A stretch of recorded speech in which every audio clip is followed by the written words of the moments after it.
Exercise 3.1 fill in the blanks. The variable in the expression 16x minus 7. So இதுல பாத்தீங்கன்னா variable என்னது எதுலாம் alphabetsல இருக்குதோ ABCD XYZ MNல இருக்கிறது தான் நம்ம என்ன சொல்லுவோம் variableனு சொல்லுவோம். So இதுல இருக்கிற variable என்ன அப்படின்னு பார்த்தோம்னா x is the variable.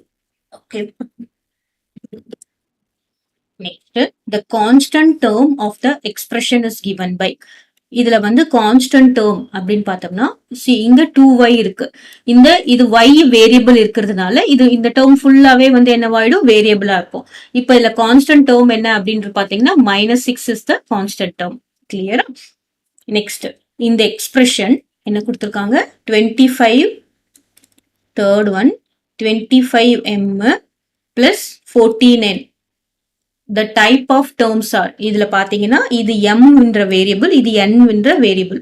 அப்போ இதுல என்ன இருக்கு 2 different variables.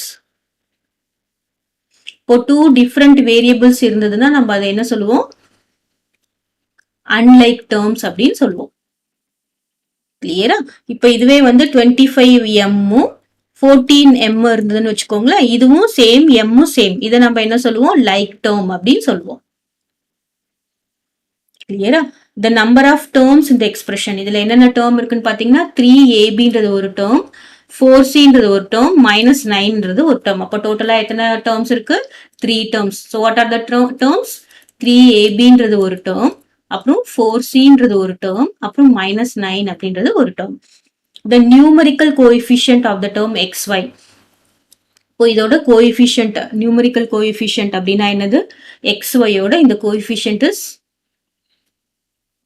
-1 is the numerical coefficient of the term xy. அதாவது என்னது நம்ம ஏதாவது ஒரு வேரியபிள் கூட நம்ம எதுவுமே இல்லை அப்படின்னா என்ன அர்த்தம் it is multiplied by 1 அப்படின்னு தானே அர்த்தம். ஸோ நமக்கு முன்னாடி மைனஸ் கொடுத்துருக்கிறதுனால நம்ம என்ன பண்ணுவோம் அந்த கோஎஃபிஷியன்ட்னா என்னது முன்னாடி இருக்கிற term coefficient of the term is -1. Clear?